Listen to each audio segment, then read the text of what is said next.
Hello મિત્રો, કેમ છો? આશા રાખું છું તમે બધા ખુશ હશો. તો બધાને જય મેળી માને જય મગનમાં. તો આજે જવાનું છે આપણે ઘેલું સોમનાથ બનાવ્યું છે બ્લોગમાં. તો આપણે હમણાં ફ્રેન્ડ્સ ગાડી લઈને જઈ રહ્યા છે. તો મિત્રો કરી નાખવી.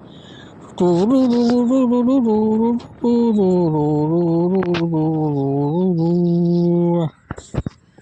મિત્રો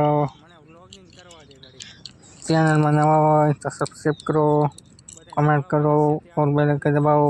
અને આપણા ફ્રેન્ડ જો ગાડી આગી રહ્યો છે અને આપણે પાછળ બેઠા છે. આપણે બ્લોગ બનાવી રહ્યા છીએ અને ઘેરલું સમાજ જવાનું છે, કેમ કે ત્યાં છે આજે મેળો. તો ત્યાં જઈને આપણે થોડોક બ્લોગ બનાવવાનો છે. રસ્તો લાંબો છે બહુ, એટલે નાનો એવો બ્લોગ બનાવી નાખીએ મિત્રો. આપણે ત્યાં જઈને સીધો ઉતરીએ બ્લોગ. આખું ઉતરશું તો બહુ લાંબો છે, એટલે એ બધા થોડાક અમુક વિડીયો છે, અમુક વિડીયો કરી નાખ્યા છે મિત્રો. તો બને બ્લોગમાં આપણે ફ્રેન્ડ સચમાં પહેરી લીધા છે, કેમ કે વરસાદ જેવો થોડું માહોલ છે. ગમે ત્યાં વરસાદ આવે એટલે મેં મારા ફ્રેન્ડ્સને કીધું હવે થોડીક ગાડી ફૂલ હલાવી. તો એને ફૂલ ગાડી ચલાવી અને અમે જઈ રહ્યા છીએ. જો આવા નાના નાના વચ્ચે મંદિર આવતા હતા અને રસ્તામાં બોર્ડ આવતા હતા, એના આપણે વિડીયો ઉતર થઈ ગયા. બાકી તો એમને નથી બહુ, કેમ કે રસ્તો ખૂબ લાંબો હતો અને રસ્તા પર જો મસ્ત વાતાવરણ છે. અને આપણે વરસાદ જેવું ધીરે જતા એટલે અંધારું જેવું છે, તડકો નથી અને પવન સિક્કિમ જેવું સરસ પવન મસ્તીનો આવે છે. અને વાદળ સાજું વાતાવરણ થઈ ગયું છે મિત્રો. જો તો ફ્રેન્ડ્સ આપણે ક્યાં બોલ્યા આપણે પોગો આવી ગયા અને ફ્રેન્ડ્સને ફોન આવ્યો હતો, તો ધીમી ચલાવતો ગાડી થોડી ફોન તો કરતા જ પછી પાછી ગાડી ચલાવી.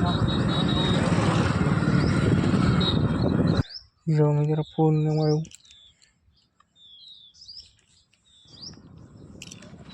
તો થોડોક વિડીયો આપણે ફાસ્ટ કરી નાખ્યો મિત્રો.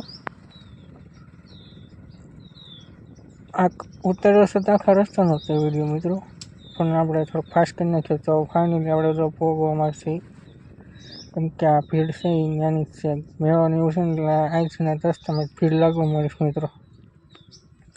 તો આપણી પાસે ગાડી હતી, તો ફ્રેન્ડ્સને મેં કીધું તું ગાડી લઈને આવ્યું અને હું તો મળું ચાલવા.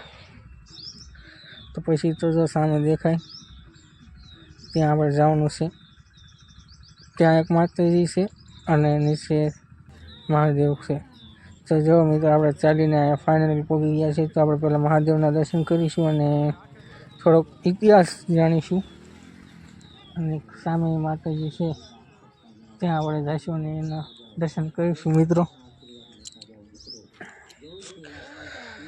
તો જો ટ્રાફિક અને પબ્લિક ખૂબ જ હતું, કેમ કે મેળો ભરવાનો છે અને સોમવારે હતો.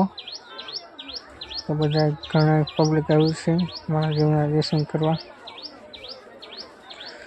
તો આ મહાદેવના ઇતિહાસમાં તો આપણને એવું જાણવા મળ્યું છે કે રાવણ જ્યારે મૂર્તિ લઈને જઈ રહ્યો હતો અને એની મૂર્તિ મૂકી દીધી, તો પેલો બાર જે જ્યોતિર્લિંગ બન્યા એમાંની જે પહેલી મૂર્તિ હતી અખિલ સોમનાથ, પછી આવ્યું વેરાવળ સોમનાથ અને પછીના બધા 12 જ્યોતિર્લિંગ એવી માન્યતા છે.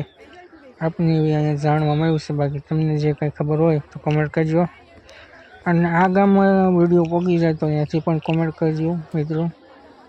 સપોર્ટ કરતા રહ્યો, લાઈક કરો, શેર કરો અને સબસ્ક્રાઈબ કરો અને ફોલો કરી નાખજો. ઇન્સ્ટાગ્રામમાં આપણે દીપક મકવાણા બ્લોગની આઈડી છે. તો ફાઇનલી જો સામે ઘેલા સમાજ દેખાડ્યું છે ત્યાં આપણે દર્શન કરી.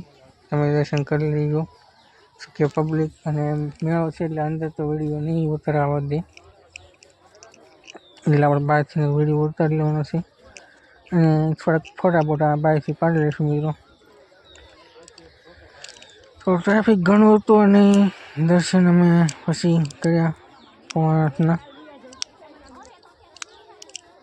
કેમ કે જે આપણે મેળો જોવાનો છે, મેળો તો બાજુની સાઈડ ભરાય છે જે આપણે રસ્તા આવ્યા ત્યાં. તો ફાઇનલી જો મંદિર પાસે પહોંચી ગયા છીએ, દર્શન કરી લીધા. તમે દર્શન કરી લો. તો જો પાછળ સોમનાથ છે આજથી દર્શન કરીને સામે માતાજી છે ત્યાં આપણે જવાનું છે. અને એવું કહેવામાં આવે છે કે માતાજીની સમાધિ છે ત્યાં પહેલાં આરતી કરવામાં આવે છે અને પછી અહીંયા આરતી થાય છે. તો આપણે બહાર નીકળી એટલે ઘેર સોમનાથની સામે જ માતાજીનું ટેમ્પલ છે, જે આમ થોડુંક ઊંચે ડુંગરા પર છે, એટલે કે 50 જેવા પગથિયાં છે સાહેબ, આપણે ગણ્યા નથી.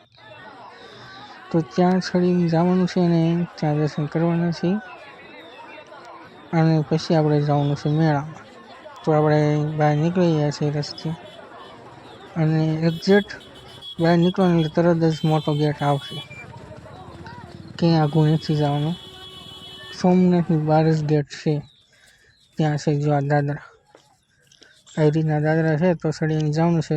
જો મિત્રો આમ જેમ જેમ ઉપર જઈ એમ સોમનાથ નીચે છે દેખાય, અને ઉપર જઈ એમ પવન પણ મસ્ત આવશે.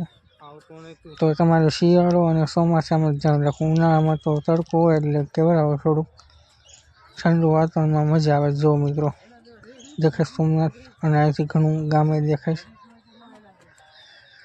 તો આપણે દર્શન કરી મિત્રો. અને જો અહીંયા બાળકોને રમવા માટેની મસ્તની જગ્યા છે પાછળની સાઈડ ઉપર મંદિર.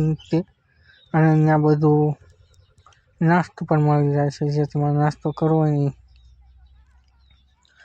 તમે પણ આવો તો અહીંયા પહેલાં દર્શન કરજો માતાજી અને પછી સોમનાથ મહાદેવ મંદિરે પેલા સોમનાથ. તો દર્શન થઈ ગયા છે અને આપણે જઈએ નીચે મિત્રો. તો આપણે નીચે ઉતરી ગયા છીએ મિત્રો. નીચે ઉતરીને આપણે જે ગાડી પાર્કિંગ કરી હતી ત્યાં જવાનું છે અને ગાડી લઈને હવે પાછું આપણે ઘરે જવાનું છે. પરંતુ પહેલાં આપણે થોડોક મેળાનો નજારો જોઈએ. તો ચલો આપણે પહોંચી ગયા છીએ હવે મેળામાં, તમને હું દેખાડું. જો તો મેળામાં ગયા હતા, ભૂખ લાગી તો થોડીક ખાઈ લીધી છે, તમારે ખાઈ તમારે કરી દઈએ મિત્રો. તો જો આપણે ત્યારે તો ઊભો થોડોક વિડીયો બનાવ્યો હતો એટલે સોરી ગાઈસ. તો જો બધા પબ્લિક છે અને મેળા શરૂ છે, સગડોળ ને એવું છે અને નાના છોકરાનું મોટા છોકરાનું બધાનું છે અહીંયા. અને ઘણો મોટો મેળો ભરાય છે મિત્રો. તો આપણે મેળામાં બેસી જઈએ અને જઈએ મેળાનો આનંદ માણીએ અને તમે પણ મોજ માણો. તો તમારે અહીંયા મેળામાં આવવું હોય તો કોકને પૂછીને આવવું, કેમ કે આપણને ખબર નથી ક્યારે મેળો ભરાય છે.